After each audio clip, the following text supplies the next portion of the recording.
Hi guys, welcome to my channel Lush Gardener. I hope you guys are fine and are safe. So this is the month of May, which is supposed to be the summer season, but unfortunately because of the climate change, a few of the coastal areas have been under the alert of a cyclone, due to which even my city is also going to fall under that same category.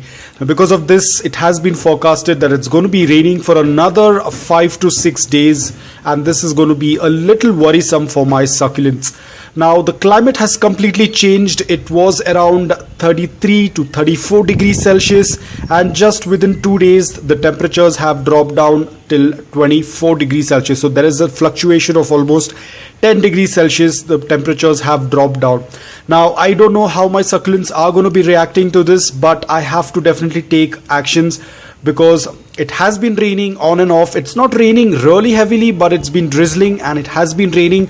So all of my succulents are getting wet. So I had to move a lot of succulents. Some succulents are under the plastic, whereas some succulents were still getting wet, because ideally if it rains for a day or so, even for 2 days, and if your succulents have been dehydrated, it doesn't create much of an issue.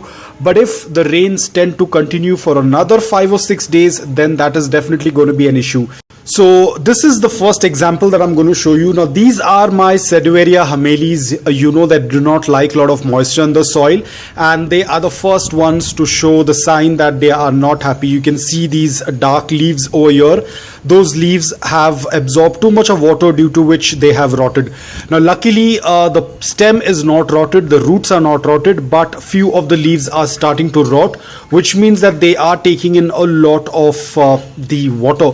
You might have seen the video I had posted some time back. I will put it on the screen as well. On the right hand side, you will be able to see how much of difference they have done to my plants. The colors have completely faded off. They are turned more green in color. Those orange tint has completely disappeared because there is hardly any sun now, and it's getting more green. You can see the leaves are very plump. Now if I'm going to leave this plant out in the rain for another 5 days, definitely this entire pot is going to get rotted. So I have moved it under the shade over here. So this is the first one which I noticed, and luckily I moved it. And the next worst affected is going to be my Dondo, the Echeveria Dondo. As I said, even this one does not like a lot of moisture, and you can see the leaves are completely opened up. Again, I will put the picture on the right hand side. You will be able to see the difference. The right hand side is the one wherein it is kept underwatered, because they do not like to be watered too much. But now you can see, because of the rains, they got wet.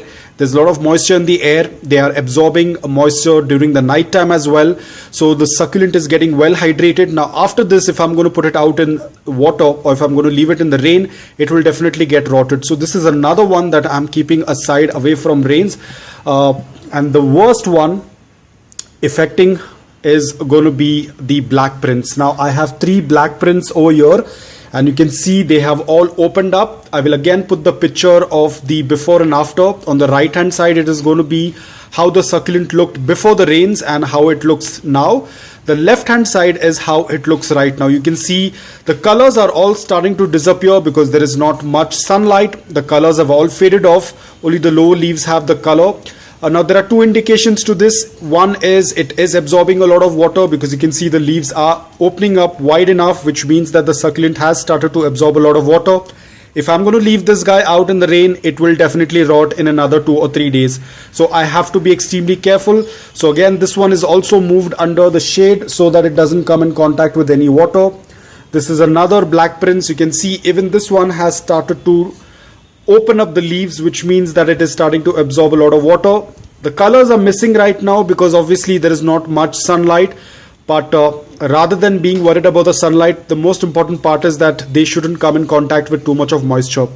And all of my black prints have opened up because they are absorbing a lot of water, so hence I have kept them in shade now. Now for me, I have a lot of experience with succulents, so I am able to understand when they need water and when they do not need water, or when they are dehydrated and when they are overwatered. So I can easily differentiate it, but a lot of you guys who are beginners will find it a little difficult. So the quick tip what I can give you is go according to the forecast. If your forecast is saying that there's going to be rainfall or snowfall or heat wave, please act according to that, because a lot of times it is very accurate. So right now they have forecasted it's going to be raining for another 5 to 6 days. So I definitely cannot leave my succulents out. So I have moved most of them. As you can see, most of my succulents have been moved over here because this is where the shade is. Right now I'm not much worried about the color, because right now more than the color, it is important that they do not absorb any more water, otherwise they will get rotted. So almost all of my succulents have started to I have started keeping them under the shade, because you can see most of them are quite wet. So I cannot afford to keep them wet any longer, otherwise they will start getting rotted. So now, as I said, that I do have a lot of experience with succulents, so I can exactly tell you when a succulent is gonna get rotted with overwatering. But a lot of you guys who are beginners are gonna find it little difficult, and it will be little difficult for you to understand when to move them and when not to move them. It will be difficult for you to speculate when it is getting overwatered or underwatered. So the best thing what I can suggest is, especially if you have a lot of succulents. Now if you have 4 or 5 succulents, it's going to be very easy for you to understand what's going on. But let's say that you got excited and you have collected, let's say, like 30 to 40 succulents, and now you don't know what exactly is going to happen. So the best thing what I can suggest is go for these tags. Now these are just my ice cream sticks that I have marked a cross sign on it. If you want, you can label the succulent name on these ice cream sticks, but this was going to work out really handy for you. Now the reason why I have put these X mark is this is basically the multiplication sign or the multiply sign. This denotes that the particular succulent is an hybrid. So in this way it's going to be very easy. Now you can mark anyway whatever you like, but I think the cross is going to work out really well. So what I would suggest you guys, especially if you are a beginner and if you have a lot of succulents, you don't know how to handle them. So what you can do is you can just take any stick and do a marking on that. You can put an X mark, denotes that it is an hybrid and does not like a lot of watering, and then just poke it into the soil like this. So this will always remind you that this particular plant does not like a lot of water, or probably it is a very fragile plant or a hybrid and needs a little bit of attention. So you can go for this method as well, and you can either write the name on it as black prints or whatever identification you want to do, or you can put some kind of marking. This will suggest that that particular plant is an hybrid and it does not like to be watered quite often. So let's say in case if you have kept your succulents out and let's say that there is a lot of rainfall, what plants you will be segregating when it starts to rain. Now let's say that over here I am a beginner, I have my black prints and it started to rain. Now the moment I see the X mark, I know that this plant does not like a lot of water, so I'm going to quickly move it away from direct sunlight or direct rain. Same thing goes over here.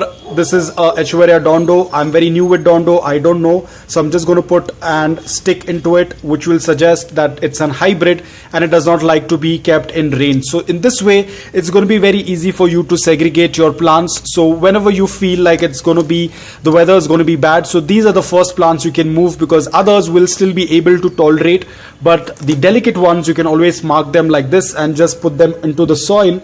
You can just put the stick into the soil and this will indicate that these plants are hybrids and they do not like to be kept in extreme temperatures. So you can just quickly move them. This is going to work out really well if you have a very large collection. So guys, I hope that this video was helpful to you. If it was, please hit the like button. If you're new to my channel, please consider subscribing to it. Until then, take care, stay safe and keep propagating.